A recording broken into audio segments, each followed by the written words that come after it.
হঠাৎ করে প্ল্যান করা হলো আর সাথে সাথেই চলে গেলাম। আপনারা আমার ছোট ছোট কিছু ভিডিওতে দেখতেই পেয়েছেন যে আমরা কোথায় এসেছি। হ্যাঁ, আমরা মামুনির বাসায় এসেছি। মামুনিদের বাসায় চারি সাইডে অনেক ঘুরলাম, কি কি করলাম, কত আনন্দ করলাম সব নিয়ে আজকে ভিডিওটি। এই পুরো ভিডিওতে মামুনিদের বাসায় চারি সাইডটা আমি ঘুরে ঘুরে দেখাবো আর আপনাদের সাথে শেয়ার করব।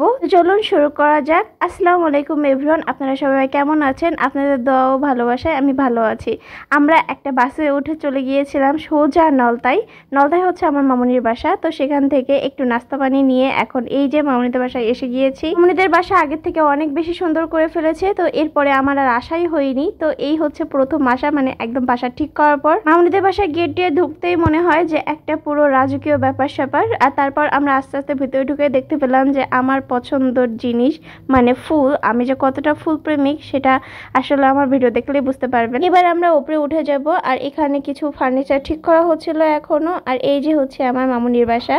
তো প্রথমে আমরা রুমে ঢুকে গিয়েছি একটু রেস্ট নেব আর তারপর পরে আমাদেরকে ডাক দেওয়া হলো। এখানে জিলাপি আর সিঙ্গারা এনেছিলাম। তো সবাই মিলে সিঙ্গারা খেলাম আর জিলাপি খেলাম। আর জিলাপি খেতে খেতেই সারা জায়গাটা এখন ঘুরে ঘুরে দেখাবো আপনাদেরকে। প্রথমে যাচ্ছে মামুনিদের পুকুর আর হচ্ছে পুরাতন বাসা যেখানে মামুনিরা আগে থাকতো। এই বাসায় এখন দাদা দাদি প্লাস আরো কিছু মেম্বার থাকে। আর এই বাসায় আমাদের অনেক অনেক স্মৃতি আছে।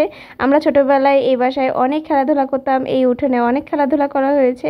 আর এই যে পুকুরটায় আমরা প্রচুর প্রচুর গোসল করতাম। তারপর এবার চলে যাব আমাদের মামুনিদের যে পিছনে বড় জায়গা আছে যেখানে ফসল টসল আখ টাক লাগানো হয়। তো সেই জায়গায় তো যেতে যেতে এই ফুল মানে ফুল না ফল কি বলবো জানি না, এটার সাথে দেখা হয়েছে। আমার কাছে অনেক ভালো লেগেছে, বিশেষ করে এই ফুলটার কালারটা। আসলে দেখলাম যে এই ফুলটা ফুটে আসছে। তো পরে বুঝলাম যে এই ফুলটা যখন একসাথে সবগুলো ফুটে যাবে তখন দেখতে মারাত্মক সুন্দর লাগবে। পিছনের জায়গাটা এত বড় যে আমরা হেঁটেও শেষ করতে পারবো না। আর এই যে আর তারপর দেখলাম হঠাৎ একটা জংলি মরিচ গাছ, মানে একদম আগান বাগানে হয়েছিল একটাই, আর তাতে একটা ফলও ধরেছিল। আর এই যে দেখুন জায়গাটা কত বড়।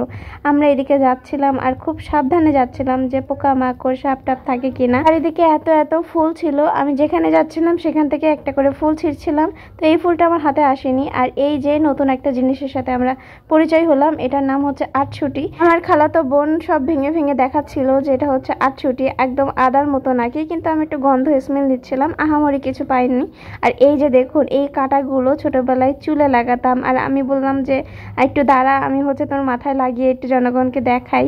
আপনাদেরকে মনে আছে এরকম এই ফলগুলো আরেকটা রকমের হয়, মানে আরেকটা জাত আছে একটু বড় বড়, সেগুলো মাথায় লাগিয়ে ঘুরতাম। কিছু কিছু জায়গায় আবার আখের গোড়াও লাগানো ছিল যে সেখান থেকে চারা তৈরি করছে। আর সামনে ছিল বড় লাল শাক বাগান। আমার বোনরা তো এর ভিতর দিয়ে হেঁটে যাচ্ছিল আর আমি দূর থেকে তাকিয়ে দেখছিলাম যে কত দূর পর্যন্ত লাল শাক আর লাল শাক। আমার বোন এটাও জানালো যে এখান থেকে যদি লাল শাক তুলতাম তো কেউ কিছু নাকি বলতোই না। আর আমরা লাল শাক তুলিনি, তার কারণ লাল শাকগুলো বেশ ছোট ছোট ছিল। আমার আসলে অনেক বছর পর যাওয়া হয়েছে, তো চারিদিকের পরিবেশ দেখে আমার খুবই ভালো লাগছিল। আর এখানে হচ্ছে একটা আদা তোলার চেষ্টা করছিলাম আমরা, কিন্তু পারলাম না। এক জায়গা থেকে আরেক জায়গায় শুধু হেঁটেই যাচ্ছি কারণ জায়গাটা এত বড় যে শেষই হচ্ছে না। তারপর গেলাম এই জায়গায় আর এই জায়গাটা দেখে আমার আসলে অবাকই লাগলো, কারণ এই প্রথমবার আমি দেখলাম যে আখ গাছ থেকে চারা তৈরি করতে। মামুনিদের বাসার একদম পিছনের সাইডে চলে এসেছিলাম আর পিছনে শুধু বাঁশ বাগান আর বাঁশ বাগান, আর তার পাশে ছিল আম বাগান। আম বাগান দেখে একটা কথাই মনে পড়ছে যে গ্রীষ্মকালে যখন আম হতো তখন এখানে এসে বিছিন পেতে আমরা বসে থাকতাম আর একটা করে আম পড়তো আর আমরা দৌড় মেরে গিয়ে আম তুলে নিয়ে আসতাম। এভাবে এক ঝুড়ি ঝুড়ি আম নিয়ে আসতাম। দেখছেন আপনাদের সাথে গল্প করতে করতে কখন যে বাসায় চলে এসেছি। আর এসে আগে হাত পা ধুচ্ছিলাম, তার কারণ অনেক অনেক গা হাত পা চুলকাচ্ছিল, আর যেহেতু বাগানের ভিতর দিয়ে আমরা হেঁটে হেঁটে এসেছি। আজকের ভিডিওটি এই পর্যন্ত। আপনাদের যাদের ভালো লেগে থাকবে তারা অবশ্যই লাইক এন্ড শেয়ার করে দেবেন। আল্লাহ হাফেজ সবাইকে।